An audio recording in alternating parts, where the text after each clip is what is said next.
लेकिन सुब्रत रॉय के साथ ये पैसा क्या चल बसे कि इसे लोगों को दोबारा दिया जाएगा। 60 करोड़ रुपया जमा किए गए थे। सोच सकते हैं सहारा समूह बंद हो चुका है, फिर भी उसका पैसा उगाही होती है, क्योंकि सहारा समूह कैसे पैसा लौटाएगा, कैसे लोगों का विश्वास जीत पाएगा। क्या सहारा समूह डूब गया? क्या लोगों का पैसा वो खा गया? इनके पास 2,59,000 करोड़, 2,59,000 करोड़, समझ सकते किसी देश को चलाने के लिए इतना राशि पर्याप्त। आप देख रहे हैं बीएड न्यूज वाला, और आज हम एक विशेष टॉपिक में बात करेंगे जो कि है सहारा समूह।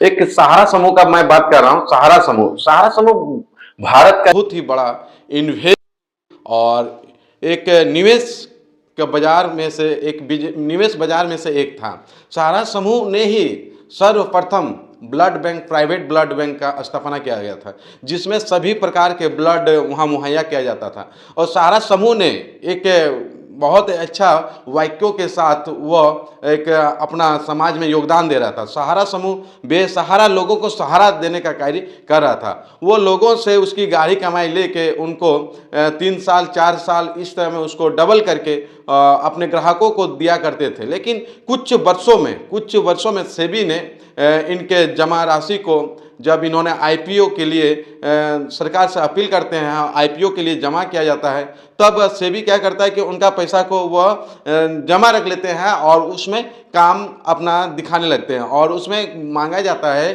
कि आप जो इतना पैसा है इसमें आप निवेशकों से 10 टाइम ज़्यादा पैसा आपने निवेश मतलब करवा चुके हैं। तो जिसके कारण वह सहारा समूह के सुब्रत रॉय, जो कि उनका वनर थे, उनसे 2,69,000 करोड़ रुपए की कुल संपत्ति थी, जिसको वह सीज कर देता है। और सीज करने के बाद वह सहारा समूह से उनका ब्यूरो मांगता है और इस तरह से सहारा समूह फंस जाता है। और फंसने के बाद बहुत सारे ऐसे लोगों को मुसीबतों का सामना करना पड़ा। जैसे लोग, सर्वप्रथम हम जानेंगे कि सहारा समूह में क्यों आदमी विश्वास करते थे। तो लोग सहारा समूह में विश्वास करने का एक सबसे बड़ी रीजन थी कि सहारा समूह, भारतीय क्रिकेट टीम जो आप देख रहे हैं, उनका जो जर्सी हुआ करता था उसमें सहारा लिखा हुआ करता था। उनका कैप जो पहनते हैं वो हेलमेट जिसको बोलता है, उसमें भी सहारा लिखा करता था। तो इतना बड़ा इंटरनेशनल में वो बहुत ही ज़्यादा ऐड किया करते थे और इनमें सबसे ज़्यादा खिलाड़ियों को वो ब्रांड एम्बेसडर बना चुके थे, और जिस कारण लोग उनसे विश्वास करने लगे थे। जैसे सपोज दैट मैं मानता हूं कि जैसे सचिन तेंदुलकर, विराट कोहली, या तमाम जितने भी खिलाड़ी रह चुके हैं, सबको वो ब्रांड एम्बेसडर, और जितने भी बॉलीवुड स्टार हैं उनको भी वह एक ब्रांड एम्बेसडर बना चुके थे, जिसके कारण लोग उन पर ज़्यादा विश्वास करता था।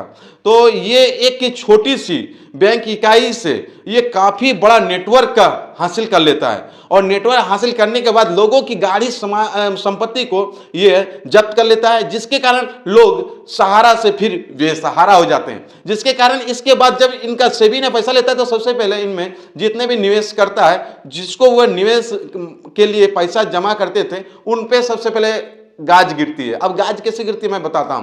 सपोज दैट कि आप अगर इन्वेस्ट करा रहे हैं तो आप जानने वाले अगल बगल के लोगों, एजेंट को ही अपना पैसा दिए हैं। अब वो क्या कहते थे कि आप इसमें निवेश कीजिए, अगर आपका पैसा डूबेगा तो मैं हूं ना, ये कह के लोगों का दिल जीत लेता था। और लोगों का दिल जीतने के बाद वो उससे निवेश कराते थे, और निवेश कराने के पश्चात और उनका पैसा को वह देते भी थे वादे के मुताबिक। लेकिन जैसे मोदी का सरकार आता है, वह जितने भी इस तरह का बैंक, जो प्राइवेट बैंक हुआ करते थे, जो चिटफंड कंपनियां होती थी, उनमें नकेल कसने का काम किया और ये उनका शिकार हो गए। चिट फंडिंग कंपनी में ये शिकार हो गए, और शिकार होने के बाद उनकी संपत्ति को जब्त किया गया। लेकिन लोगों को अभी भी, सरकार को समझना चाहिए, अभी भी ठोस कदम नहीं उठा पाए कि कैसे लोगों को उनका पैसा चुकाएगा, कैसे लोगों को पैसा घुमाएगा। इसके बारे में सरकार कुछ नहीं कर रहे हैं, और सरकार लगातार ये कहते आ रहे हैं कि लोग इनमें इन्वेस्ट नहीं किया है, इतना निवेशक है, इतना पैसा कहाँ से है। तो एक चीज़ है कि उनको एक अभी भी जितने भी सहारा समूह के ऑफिस है उनको खुलवाना चाहिए, और उनका जितने भी हार्ड डिस्क है उनको सरकार उस पर जितने भी हार्ड डिस्क उनको लेना चाहिए और सारा उनको ब्यूरो रखना चाहिए ताकि वो सटीक जानकारी प्राप्त कर सकेंगे और लोगों को राशि लौटा पाएंगे। लेकिन ऐसा नहीं होता है। इसी तरह का धीरे धीरे वह लोगों को विश्वास टूटने लगा और सुब्रत रॉय जी अब इस धरती पे ना रहे। अब ना रहे मतलब मत समझिएगा कि ना रहे, मरने के बाद लोगों की संपत्ति को अब क्या होगा, सहारा समूह कैसे पैसा लौटाएगा, कैसे लोगों का विश्वास जीत पाएगा, क्या सहारा समूह डूब गया, क्या लोगों का पैसा वो खा गया, इनके बारे में थोड़ा चर्चा करेंगे। और एक चीज मैं बताता हूं कि सहारा समूह की कुल संपत्ति कितना है। तो मैं सबसे पहला डाटा मैं बता रहा हूं जो गूगल से मैं प्राप्त किया है। इसमें बताया सुब्रत रॉय के ग्रुप के पास 2,59,000 करोड़, 2,59,000 करोड़ समझ सकते किसी देश को चलाने के लिए इतना राशि पर्याप्त होती है, जबकि इतना राशि निवेशकों का राशि को इनके पास है। और यही मैं और एक बात बताना चाहता हूं कि वहीं सहारा ग्रुप के पास 30,970 एकड़ का लैंड बैंक भी है। लैंड बैंक अभी भारत में जो चल रहा है, इनके पास इतना बड़ा लैंड बैंक है, फिर भी आखिर निवेशकों को पैसा क्यों नहीं मिल पा रहा। और एक सूचना मैं बता रहा हूं कि जैसे सहारा ग्रुप की वेबसाइट पर आप अगर जानकारी एकत्रित करेंगे तो 9 करोड़ निवेशक जुड़े हुए हैं। समझ सकते हैं 9 करोड़, एक रुपया अगर निवेशक निवेश किए हैं तो 9 करोड़, लेकिन यहाँ 2,59,000 करोड़ यहाँ निवेश राशि है। लेकिन सुब्रत रॉय के साथ यह पैसा क्या चल बसे कि इसे लोगों को दोबारा दिया जाएगा। कहे मुताबिक जैसे 2 गुना 3 गुना 4 गुना 5 गुना की बात होती थी और इनका जो जितने भी लोग निवेश किया है क्या उनका पैसा डूब जाएगा। इनके लिए सरकार को ठोस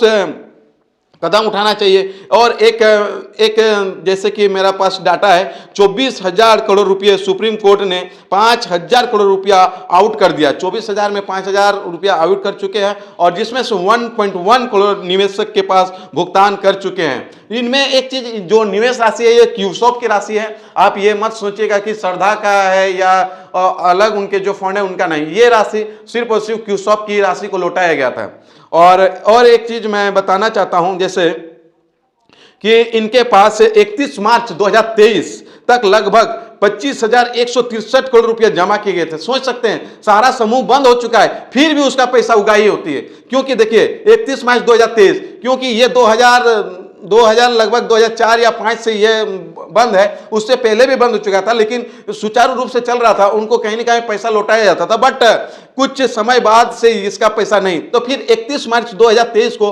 25,123 करोड़ की उगाही कैसे हो जाता है। मैं सरकार से पूछना चाहता हूं, अगर ये सहारा समूह को आपने बंद किया था तो चिटफंड कंपनी के अनुसार इतना पैसा कैसे जमा हो जाता है। और उन्हीं के बाद इनका पिछले गत वर्ष 2022 का मैं बात करता हूं तो 24,076 करोड़ की राशि फिर उगाही होती है। उनके बाद 31 मार्च 2021 की मैं बात करता हूं तो 23,191 करोड़ और 31 मार्च 2020 की अगर मैं बात करता हूं तो 21,770.70 हजार करोड़ रुपए की संपत्ति बनाता है, क्रिएट करता है। लेकिन अभी तक इतना सूत्रों के बाद अगर आप इसको गूगल में सर्च कीजिएगा तो इससे ज्यादा और आपको जानकारी मिलेगी, लेकिन सरकार अभी भी ठोस कदम नहीं उठाते हैं। क्या वित्तीय सरकार को इन पे ठोस कदम नहीं उठाना चाहिए? क्या सरकार की जनता की गाढ़ी कमाई को खा जाएंगे?